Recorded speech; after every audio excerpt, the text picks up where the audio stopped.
بسم الله الرحمن الرحیم. ګرانو او عزتمنو کتونکو، دا وخت تاسو خپل او زما چینل شعور ډیجیټل ګورئ. د ایران صدر ډاکټر محمد ابراهیم رئیسی په درې ورځنۍ دوره نن پاکستان ته را رسیدونکی دی. د ایرانی صدر سره به د اوچتې پایې هیئت هم موجود وي. د پاکستان لوړ رتبه چارواکي او ایرانی سفیر به په نورخان ایربیس د دوی هرکلی کوي. په 18 جنوري د دواړو هیوادونو لخوا په یو بل د توغندیو توغولو او د دواړو ګاونډي هیوادونو ترمنځ د تاو تریخوالي رامنځته کېدو وروستو دا د ایران د کم لوړ رتبه چارواکي د پاکستان لومړۍ دوره ده.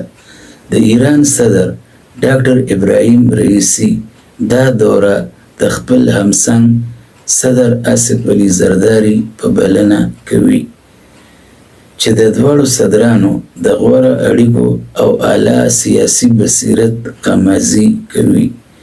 ډاکټر رئیسی په شخصي ډول او د لوړ رتبه هیئتونو په کچه د پاکستان د بیلابیلو عالي چارواکو او عسکري مشرانو سره لیده کاته کوي.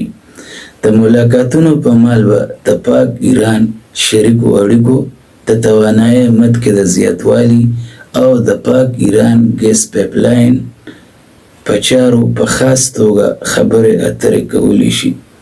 له دې سربیره انفارمیشن ټیکنالوژي، سرحدي انتظاماتو او د انساني سمګلینګ د مخنیوي په هکله به هم خبرې اترې کولی شي.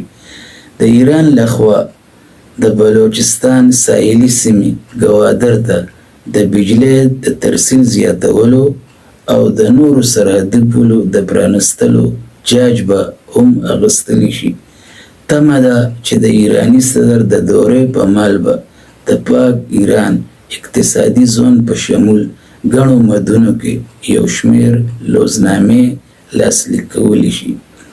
د ایران صدر ډاکټر ابراهیم رئیسی د پاکستان دوره په داسې حال کې کوي چې په ګرده نړۍ او په خاص توګه منځني ختیځ د جنگ او ناامنۍ ګورې وریځې راخورې دي. د ایران او اسرائیلو ترمنځ څو نښتې شوي دي او دا لړۍ تر اوسه دوام لري. د پاکستان موجوده حکومت به د ایرانی صدر د دورې څخه څومره ګټې ترلاسه کړل شي دا به راتلونکی وخت ثابتوي، خو د ماهرینو وینا ده چې د پاکستان ټول اقتصادي صورتحال د IMF په اشارو چلیږي. د ګیس او بجلۍ نرخونو کې ریلیف ورکول، انچې ټکسونه لګول او نه لګول هم د امریکا په خوښه کیږي. د دفاعي تعاون په باب له هم د امریکا او پاکستان ترمنځ یو شمیر کشالې روانې دي. تر کومه چې د پاک ایران ګیس پایپلاین خبره ده، نو دا منصوبه د تیر یوې لسیزې راهیسې د ځنډ ښکار ده. د کابینې د توانایي کمیټې د سرحد نه واخله د بلوچستان د ساحلي سیمې ګوادر پورې د پایپلاین د غځولو منظوري ورکړې وه. د پټرولیم وزیر سینیټر مصدق علي ویلي دي چې د منصوبې په هکله به د امریکا نه استثنا غوښتلی شي، خو د امریکایي کانګرس د بریفینګ په مال د امریکا د بهرنیو چارو معاون وزیر ډولن لو ویلي دي چې امریکا به هیڅکله هم د دې منصوبې حمایت ونه کړي. د زیاته کړې ده چې اسلام آباد تر اوسه پورې د استثنا لپاره درخواست نه دی ورکړی. که وکتل شي نو د امریکا د هر هیواد دپاره د بندیزونو جدا جدا پالیسي ده. زمونږ ګاونډي هیواد هند، ترکیه، آذربایجان او یو شمیر نور هیوادونه د ایران نه په ارزانه بیه ګیس اخلي، خو د پاکستان لپاره د امریکا د بندیزونو پالیسي بیخي بدله ده. دا خبره هم د یادونې وړ ده چې د پاکستان پرته له چین د خپلو ګاونډي هیوادونو سره هیڅکله هم د ستاینې وړ اړیکې نه دي پاتې شوې.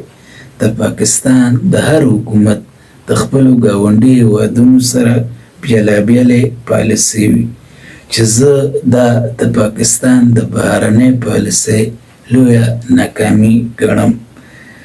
زه د پاکستان د پالیسي سازو ادارو د دغه ناوړه ګام کلکه غندنه کوم. زه دا نظر لرم چې د پاکستان او ګاونډي هیوادونو ترمنځ د کلکو او مضبوطو اړیکو پایلې به د ټولو ګاونډي هیوادونو په ګټه تمامیږي او تلپاتې ګټې به ولري. چې پاکستان او ګاونډي هیوادونه خپلو کې سره یو موټی او یو لاس وي، نو عالمي استعمار او دغه بړیسې به هیڅکله هم هیڅ یو هیواد ته په خیرنو سترګو ونه کتل شي، چې دا به د پاکستان او ګاونډي هیوادونو لوی لاسته راوړنې وي. وخت راغلی دی چې پاکستان د ایراني صدر ډاکټر ابراهیم رئیسي د دورې څخه بشپړه ګټه پورته کړي او د ایران په شمول ټولو ګاونډي هیوادونو سره اړیکې مضبوطې کړي، چې دا به د پاکستان او د ټولو اسلامي هیوادونو ستره کامیابي وي.